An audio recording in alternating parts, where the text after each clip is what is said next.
Kansas City, June the 20th, 2026. 90-plus minutes on the clock. And Ecuador have just launched their 28th shot of the night at a goal, defended by a 37-year-old man who, 6 months earlier, had quietly signed for a second-division club that most of the world had never heard of. When the whistle finally blew on that match, the scoreboard read 0-0. And yet inside that stadium, grown men were crying. And a nation of 158,000 people, the smallest country ever to reach a World Cup, had just earned the first point in its entire footballing history. Because of one man, who simply refused to be beaten. This is the story of Eloy Room, the afterthought.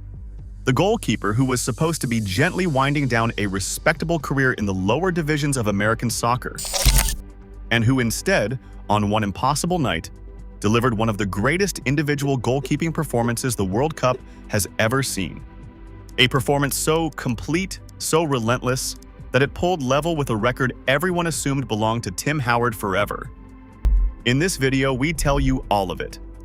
Where he came from, the country he could have represented and turned his back on, the years he spent rotting on a bench, watching other men take the gloves that should have been his, the slow slide down the football pyramid that looked to everyone watching like a man running out of road, and the 90 minutes in Kansas City that turned a 37-year-old nobody into a national hero. But to understand why that night mattered as much as it did, you first have to understand just how unlikely it was that Eloy Room was standing on that pitch at all. Let us start with the country. Curaçao. If you cannot place it on a map, you are not alone. It is a tiny island in the southern Caribbean, just off the coast of Venezuela. A speck. A dot of land smaller than most cities you have driven through. It is a constituent country within the Kingdom of the Netherlands, which is a polite way of saying it is a place that history shuffled to the very edges of the football world and forgot about. The population is around 158,000 people. To put that in perspective, there are football clubs whose social media followings dwarf the entire human population of Curaçao. There are towns in the World Cup host nations bigger than the whole country. When the qualification draws were made, nobody, and we mean nobody, had Curaçao reaching a World Cup. It was not on the table. It was not even a fantasy. And yet, they did it, against every projection, against every ranking, against the cold mathematics of being the smallest nation ever to attempt the climb. Curaçao qualified for the 2026 World Cup, the smallest country by population in the entire history of the tournament. A genuine fairy tale, before a single ball had even been kicked in the group stage. But fairy tales have a way of meeting reality, and reality, for Curaçao, arrived in the form of Germany. Their opening match of the tournament was a humbling. Four-time world champions Germany took them apart and won 7-1. 7 goals to 1. It was the kind of result that confirmed every doubt the world had quietly been carrying. Plucky little Curaçao, nice story, lovely to have you here. Now please step aside while the grown-ups get on with the football. The dream, it seemed, was going to be brief and brutal. And the man who picked the ball out of his own net 7 times that night was Eloy Room. So when the fixtures rolled around to the second match, against Ecuador, almost everyone assumed they already knew how this would go. Ecuador had finished second in South American qualifying. Second, ahead of teams with pedigree and history and budgets that Curaçao could only dream about. Ecuador sat more than 50 places above Curaçao in the world rankings. On paper, it was not a contest. It was an execution waiting to happen. What nobody understood was who was standing between the posts, and how far this man had traveled to get there. Eloy Victor Room was born on the 6th of February, 1989, in Nijmegen, in the Netherlands, not on the island. In a Dutch city, in the Dutch football system, a world away from the Caribbean sun. He grew up Dutch. He learned the game Dutch. And here's the part that makes everything that followed so striking. He could have chased the Dutch dream entirely. Room is eligible for Curaçao through his father. But he was a product of the famous Dutch academies, a goalkeeper good enough to come through one of the great Eredivisie production lines. A young Dutchman with talent in the goalkeeping factory of the world had options. He could have spent his career angling for a place in the Netherlands setup, chasing the orange shirt, hoping to one day stand behind the likes of the Dutch greats. He chose differently. He chose his father's island. He chose the country of 158,000 people, the country nobody expected anything from. The country that would give him a few hundred caps worth of obscurity rather than the bright lights of a footballing superpower.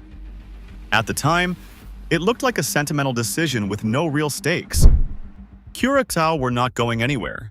Choosing them was, in pure career terms, choosing the quiet road, choosing to matter to a small place rather than to chase glory in a big one.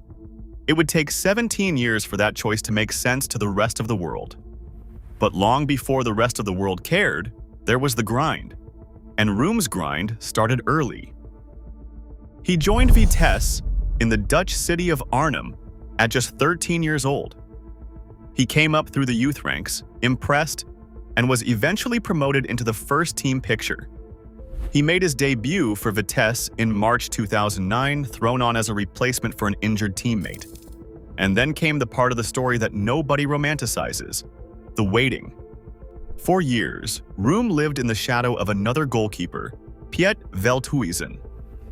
He was the understudy, the one who trained all week and watched on a Saturday, the one whose career existed in the conditional tense, always one injury or one transfer away from his chance, never quite getting to own the position outright. It is the loneliest job in football. Goalkeeper is already a position of one. Being the second goalkeeper is a position of none. His breakthrough finally came in the 2010 to 2011 season, when Veldhuizen moved on and Room stepped in, appearing in almost every league match that campaign. He had waited, he had stayed patient, and the gloves were finally his. What followed was a long, solid, deeply unglamorous Eredivisie career. There was a loan spell at Go Ahead Eagles. There was a steady climb in reputation. And then came the moment that put his name in the record books of his boyhood club. In the 2016 to 2017 season, Room was the last line of defense as Vitesse won the KNVB Cup, the Dutch Domestic Cup. It was the first major trophy in the club's entire 125-year history. Over a century of football, and Eloy Room was the goalkeeper on the day they finally lifted silverware. He was given the Golden Glove for his goalkeeping in the competition. That cup run got him noticed. And in the summer of 2017, after a 15-year association with Vitesse, he made the move every Dutch footballer dreams about. He signed for PSV Eindhoven, one of the giants, one of the biggest clubs in the country. But the dream came with a catch. At PSV, Room was the backup again, the understudy all over again. He sat behind the first-choice keeper and waited for scraps. And in one of those small, strange twists that careers are made of, he was on the bench on the day PSV clinched the league title with a famous 3-0 win over their great rivals Ajax. He came on. He got his medal. He was an Eredivisie champion. And he was a second-string goalkeeper who had won a title largely by watching. It is a pattern you start to notice in Room's career. He is always around the success, always part of it, rarely the headline. The reliable man, the veteran voice, the guy who does his job and asks for nothing. So in 2019, seeking something he had spent his whole career chasing, regular football, real ownership of a number 1 shirt, Room did something bold. He left Europe entirely. He crossed the Atlantic and signed for Columbus Crew in Major League Soccer. And this, finally, is where Eloy Room became a star in his own right. In America, the understudy became the headline act. He was brought in to replace a young goalkeeper heading to one of the biggest clubs in the world. And he did not just fill the gap. He thrived. He made the position his own. And in 2020, he reached the peak of his club career, winning the MLS Cup, the championship of American soccer, keeping a clean sheet in the final as Columbus won 3-0.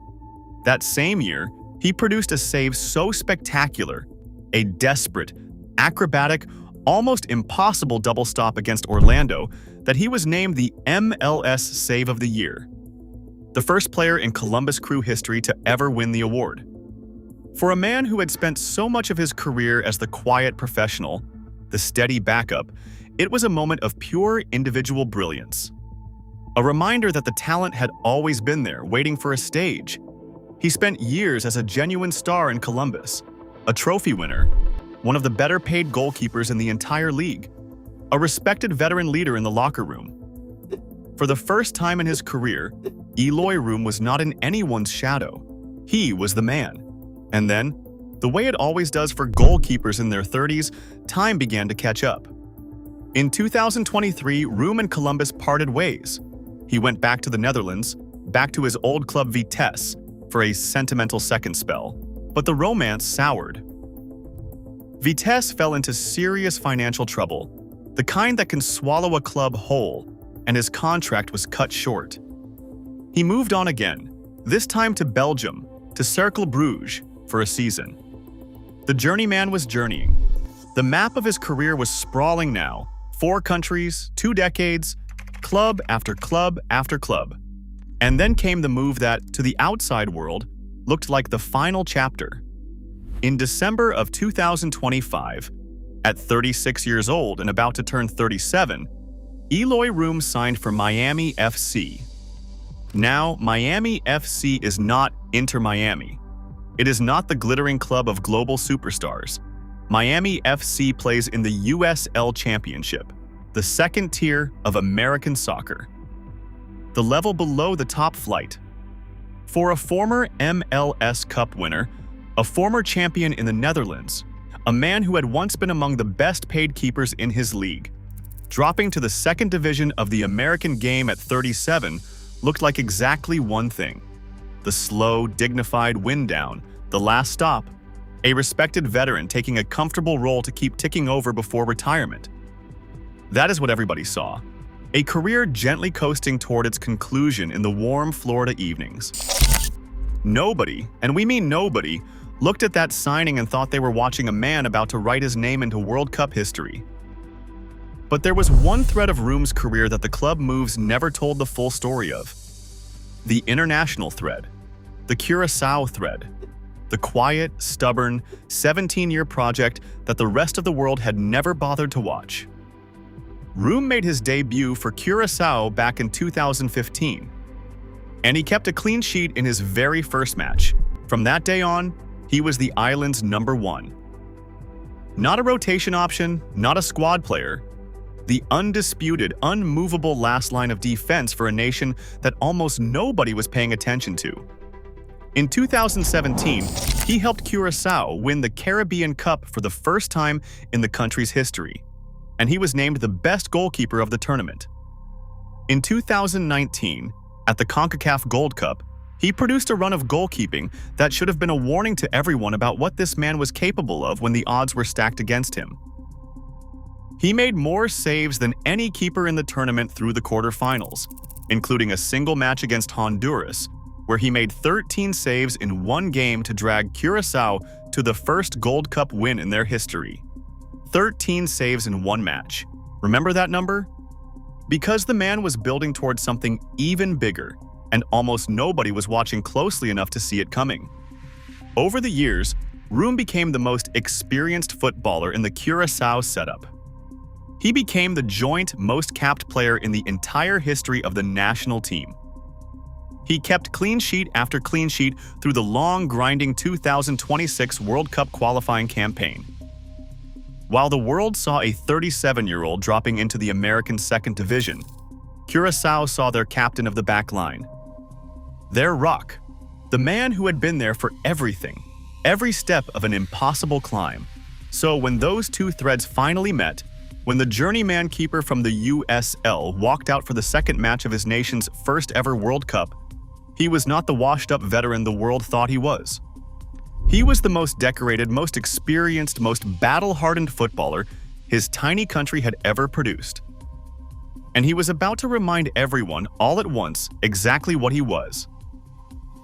Now we go back to Kansas City, Ecuador against Curaçao, a mismatch on paper, A South American powerhouse against the smallest nation in World Cup history, a team still bruised and embarrassed from a 7-1 beating just days before.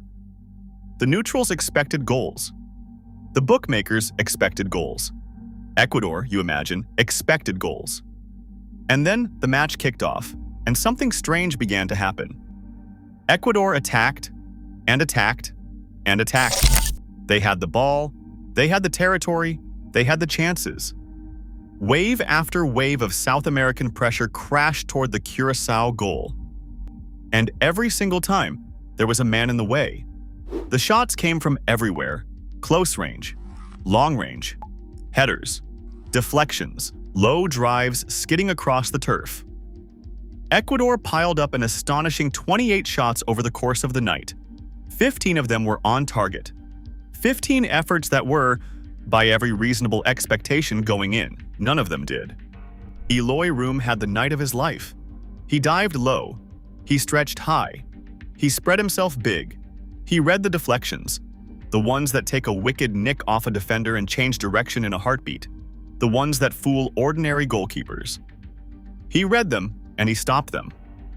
One after another, until the saves stopped looking like individual moments and started looking like a man simply standing in a doorway that nobody on earth could get through. The commentators ran out of words. The watching journalists started reaching for jokes just to cope.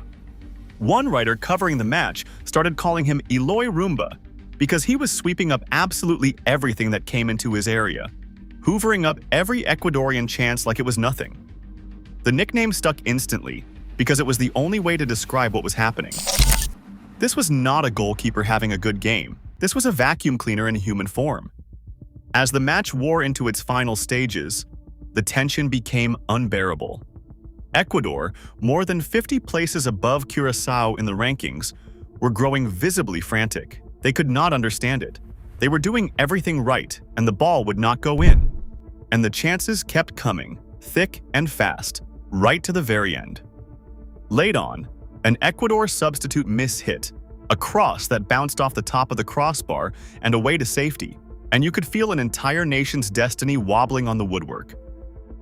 But Room would not crack. He would not be beaten. And when the final whistle finally went, the scoreboard still read 0-0. Curaçao had their first point in the history of the country. The smallest nation ever to play at a World Cup had walked into a match against a South American heavyweight, absorbed 28 shots, and walked out unbeaten. The Curaçao players sprinted to their goalkeeper and swarmed him, a pile of bodies burying the man who had just made it all possible. And then came the records. Room's tally that night was officially recorded as 15 saves. 15. It was the most saves any goalkeeper had made in a 90-minute World Cup match since these records began being kept back in 1966. 60 years of World Cup football, and no keeper had ever done more in regulation time. He had not just had a great game. He had, by one clean measure, had the single greatest shot-stopping performance in the modern history of the tournament's group stage. But it got even bigger than that. Because of the way FIFA calculate their official numbers, Room was credited with a 16th save for dealing with a deflected cross. And that number, 16, carried a weight that every football fan understood instantly. 16 was Tim Howard's number. Back in 2014, the American goalkeeper Tim Howard produced a legendary, heartbreaking performance against Belgium in the round of 16, making 16 saves in a match that became part of World Cup folklore. It went down as the gold standard, the high-water mark, the performance every keeper since has been measured against. Howard's came across a match that stretched into extra time, a full 120 minutes. Room reached it in 90. And just like that, a 37-year-old from the second tier of American soccer had pulled level with one of the most famous goalkeeping displays the sport has ever produced. But the numbers, as huge as they are, do not quite capture the scene inside that stadium. Because this was not just any World Cup match. This one carried a weight that almost no other game in the tournament could match. In the stands, watching it all unfold was royalty. Actual royalty. The king and queen of the Netherlands, Willem, Alexander, and Maxima, had come to Kansas City to cheer on Curaçao, the Caribbean island that remains part of their kingdom. And the Queen of the Netherlands was not sitting there in neutral colors. She was wearing a Curaçao jersey. Picture that. A reigning queen in a replica shirt of the smallest nation in World Cup history, watching a goalkeeper from the second division of American soccer defy an entire South American team. You could not script it. You would not dare. When it was over, a journalist from Curaçao was so overcome that he could barely get the words out. He kept repeating that they had a point, an actual point at the World Cup, and that nobody on the island would sleep for a week. And honestly, who could blame them? For a country that size, this was not a result. It was the single greatest moment in its entire sporting existence. A national holiday written in real time. And then the world, which had spent 37 years not knowing Eloy Room existed, discovered him all at once. Here is a number that tells you everything about how fast a life can change. With 10 minutes left in that match, Eloy Room had just over 100,000 followers on Instagram. A modest, respectable number for a veteran goalkeeper. By the next morning, he was approaching 900,000. Nearly 800,000 people in a matter of hours deciding they needed this man in their lives. Overnight, literally overnight, the keeper went to sleep a journeyman and woke up a global phenomenon. His teammates could not stop talking about him. The Curaçao captain, Leandro Bacuna, said he was absolutely over the moon for Room, that the keeper had earned this, that he deserved every second of it. He pointed out something that made the performance even more remarkable. In the games leading up to the tournament, things had not been clicking for Room at all. He had shipped 5 goals against Australia, 4 against Scotland, and then 7 against Germany in that opening match. Bacuna was honest about it. His goalkeeper had been going through a rough patch, and then, on the biggest night any of them had ever known, he had been out of this world. Tahith Chong, one of the standout performers in the team, and notably the only player in the entire squad actually born in Curaçao, put it simply. He said Room was unbelievable. He said the keeper was playing at the very top of his game, but that this was nothing new to the people who knew him. Maybe the rest of the world was seeing it for the first time, Chong said, but the Curaçao players had always known exactly what he was capable of. Room himself, when the dust began to settle, described feeling unbeatable out there. As if, for one night, the goal behind him had simply been closed for business. And in a moment of pure joy, he joked that it might be time to build a statue of him on the island already. He laughed that in 40 years he would still remember this, that it would feel insane to look back on, and that, well, he probably needed that statue in Curaçao now. The astonishing thing is, you cannot even be sure he was entirely joking. For a nation of 158,000 people, the man who delivered their first ever World Cup point might genuinely deserve to be cast in bronze. So step back and look at the full shape of this story. A boy born in the Netherlands, talented enough to chase the orange shirt of a footballing superpower, who chose instead to play for his father's tiny island. A goalkeeper who spent years as the understudy, the backup, the man on the bench collecting medals he barely got to earn on the pitch.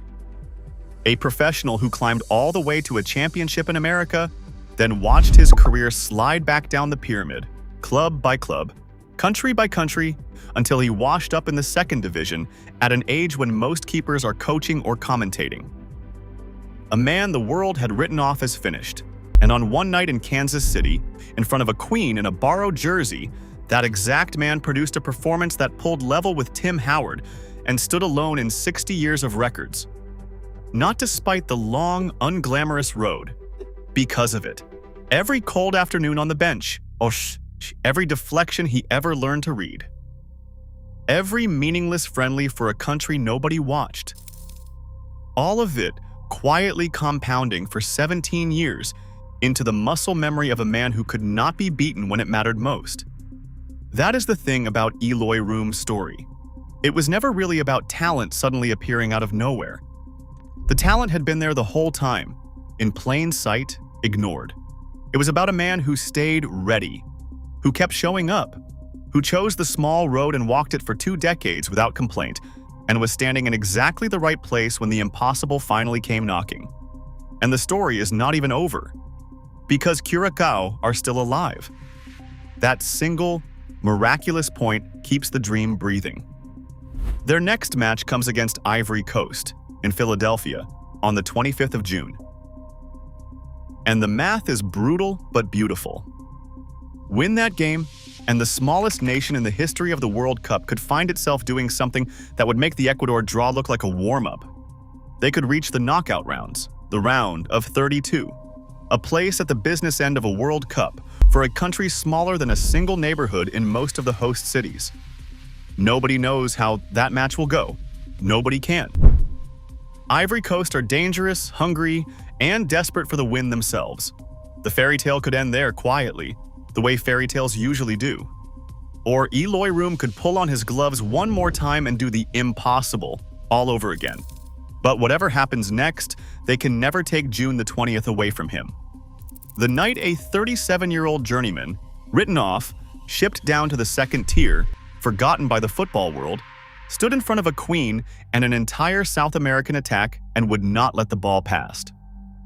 The night the smallest country on the biggest stage got its first point. The night Eloy Room became, against every odd you could possibly name, a World Cup hero. They might just build that statue after all. Like and subscribe for more stories from the greatest World Cup the game has ever seen. Because in a tournament where the smallest nations keep humbling the giants, we are only just getting started. Until next time.